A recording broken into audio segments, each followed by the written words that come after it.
Estoy conectado con Gilberto Aranda, académico del Instituto de Estudios Internacionales de la Universidad de Chile, que nos atiende por videollamada. Él es un analista internacional que muy amablemente responde a Latina. Señor Aranda, muy buenas noches. Gracias por su tiempo. Gracias a ustedes, muy buenas noches. Un placer estar con ustedes. ¿Qué expectativa tienen para la definición en esta carrera presidencial? Porque leí algunos sondeos que ponen a Kast como un ganador con más del 50% de los votos. ¿Es así? Si nos remitimos solamente a las matemáticas, todo haría indicar que probablemente el próximo domingo se unja como el próximo presidente de la República de Chile a José Antonio Kast. Sin embargo, las elecciones hay que vivirlas, ¿no? Tienen que verificarse. Sí, en general, lo que han sido las simulaciones, en Chile hay veda de encuestas 2 semanas antes, por lo tanto no conocemos los últimos sondeos de opinión. Hace 15 días salieron los últimos y lo que decían era que la intención de voto favorecía además por una diferencia relevante a José Antonio Kast. Por lo tanto, creo que estoy en condiciones de decirles que es muy probable que ese ciclo que se empezó a delinear hace 4 o 5 años atrás, después del estallido chileno, el ciclo que comenzó con Gabriel Boric, una izquierda post-transicional, ahora va a terminar de consolidarse con una derecha post-transicional, en este caso no muy proclive a los acuerdos. Estamos hablando de entonces una situación de alternancia, ¿no? Tomaría la posta José Antonio Kast después de el gobierno de Gabriel Boric, que nació precisamente, usted dice, de ese estallido social del 2019. Recordamos mucho ese momento. Ahora, ¿cuánto de importante va a ser la cifra que saque José Antonio Kast para un programa de gobierno que podría ser muy agresivo, de una aplicación muy fuerte? Si es que gana con un 60%, podríamos tener medidas y un equipo de gobierno avasallador, digamos. ¿Podemos estar ante ese escenario también? Hay como dos cuestiones. Uno, primero decirles que Chile entre el 90 y el 2010 gozó de continuidad, ¿no? Eran gobiernos del mismo ciclo, no había alternancia. A partir de 2010, o sea, ya hace 15 años atrás entramos en un ciclo de alternancia, pero hasta 2021 teníamos un ciclo de alternancia con partidos que habían nacido de la transición. Eso es lo diferente a partir de 2021, ¿verdad? Boric nace realmente con un movimiento social estudiantil de 2011 y Kast aparece el 2017 cuando se escinde de su partido, la UDI, pero estas dos partidos de alguna manera se montan sobre esa ola del 2019, cada cual representando su línea, y logran esta vez llegar al poder, uno al 2021 y probablemente el próximo sea Kast. En cualquier caso, le quiero recordar que el Congreso, que es bicameral en el caso chileno, así como pronto lo serán nuevamente en el Perú después de mucho tiempo, así como es bicameral, la Cámara de Diputados en general va a tener una composición con una leve mayoría de las derechas. Esto es inédito desde los años 90. Primera vez que las derechas tienen una mayoría en la Cámara de Diputados. No así en el Senado, donde todavía se podría mantener una importante cantidad de escaños, se mantiene por parte del oficialismo, que podría llegar a ser oposición en 3 meses más. Entonces podríamos decir que todavía hay un sistema de pesos y contrapesos. Va a depender mucho de cómo el nuevo partido en el poder, eventualmente el Partido Republicano, primero teje alianzas en su propio flanco político con esa derecha y centro-derecha tradicional. Eso es lo primero que tendría que hacer, más allá del porcentaje con el que gane ahora. Y dos, cómo logra llegar a acuerdos, particularmente en la Cámara de Diputados, con el partido que va a ser bisagra, el llamado Partido de la Gente. Por ahí estaría la forma para sacar adelante un programa. Muy interesante eso, porque claro, nos dice usted que el principal desafío será lograr acuerdos, pero antes me había dicho, esta fórmula, este partido, no es muy proclive a hacer acuerdos. Ese desafío es el que va a tener José Antonio Kast de llegar a ser presidente, digamos, tener las voluntades en el Parlamento en todo caso. Claro, entonces ahí está el aprendizaje. Ahora, un núcleo del Partido Republicano proviene de un partido histórico ya a esta altura, que es la UDI, la Unión Demócrata Independiente, un partido de derechas. Yo me atrevería a decir en principio que tendríamos un gobierno eventualmente del Partido Republicano con la Unión Demócrata Independiente. De todas maneras, esta carrera hay que hacerla, ¿verdad? Todavía siempre la política es el reino de lo posible y es cierto que todavía Janet Jara está en el camino, pero si todo sigue más o menos como indicaban las encuestas, como nos dicen las matemáticas de primera vuelta, la posibilidad de casa es muy alta y ahí va a tener que entenderse con la derecha tradicional. Va a tener el mismo desafío que tuvo el presidente Boric, manejar dos almas. La alma refundacional, en el caso del presidente Boric, más la vieja centroizquierda, en el caso de Kast va a ser el alma regeneradora o restauradora, más la vieja centro derecha.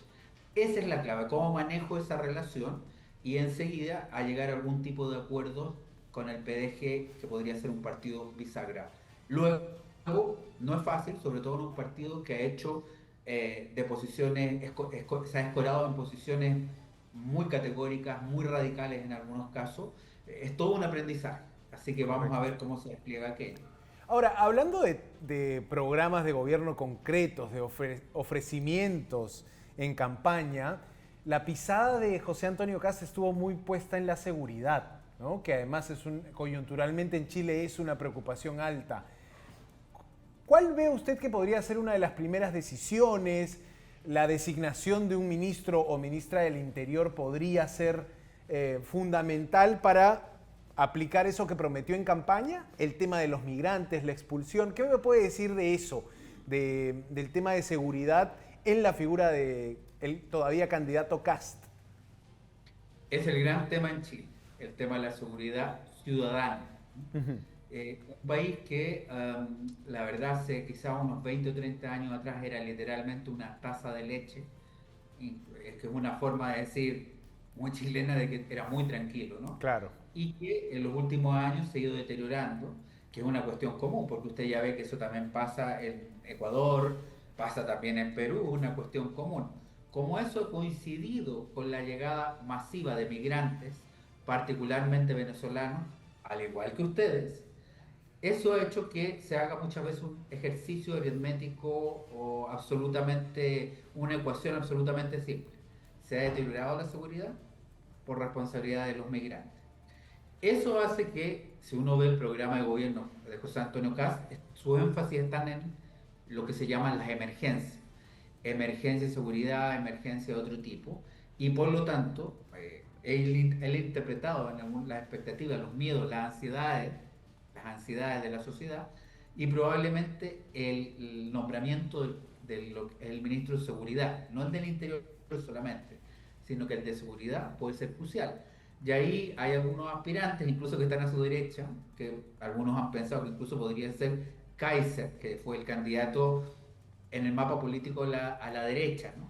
Pero bueno, también tengo que reconocer que Kast, aunque personalmente creo no se diferencia tanto de Kaiser, sí ha tenido un discurso algo más templado, al menos omitiendo algunos temas.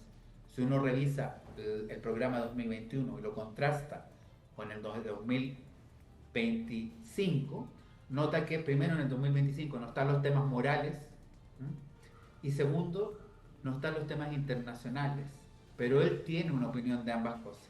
Luego, ¿qué es lo que de alguna manera más releva en ese programa? La cuestión securitaria, la cuestión migratoria, la cuestión de alguna manera, la cuestión interméstica, ¿no? El crimen organizado, cómo combatirlo, etcétera. Claro.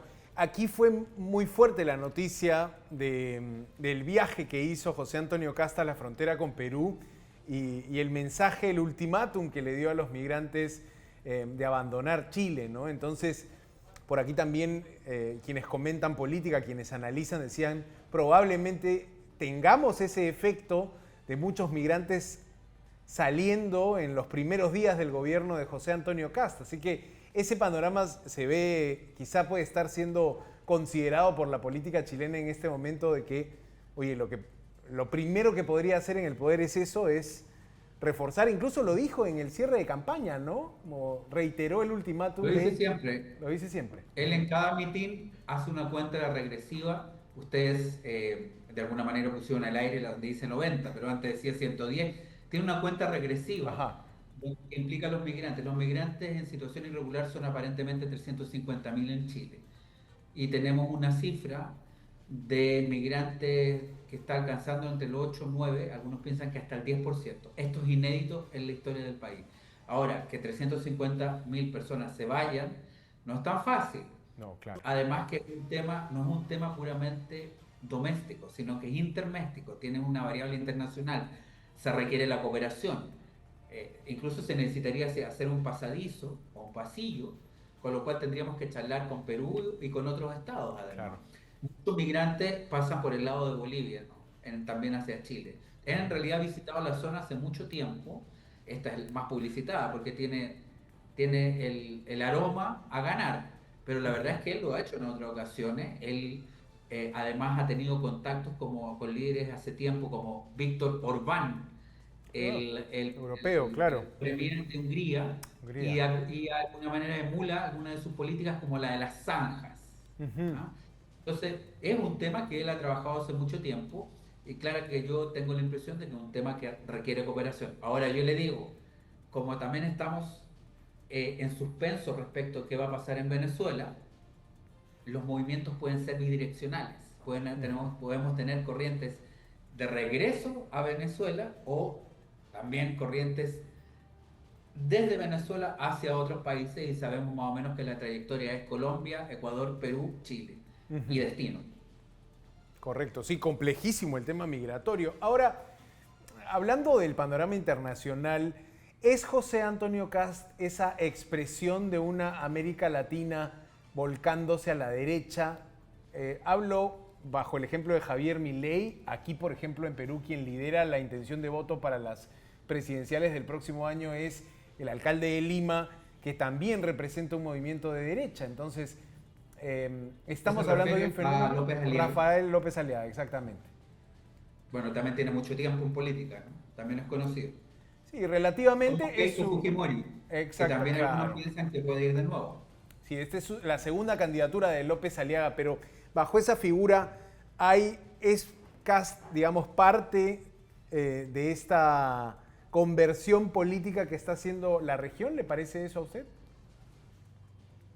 A mí me parece que 10 años atrás, en 2015, se pensó que íbamos a hacer una ola marrón, lo voy a decir de esta Ujú. manera, para hacer la diferencia con lo que había sido la ola rosada, ¿no? Como fue bautizada por un periodista de Estados Unidos en Montevideo. Esta ola rosada, ¿no? Desde Chávez en adelante, con distintas tonalidades, algunas más rojas, otras menos Ujú. rojas, pero que de alguna manera hay que reconocer que un tiempo campearon en América Latina.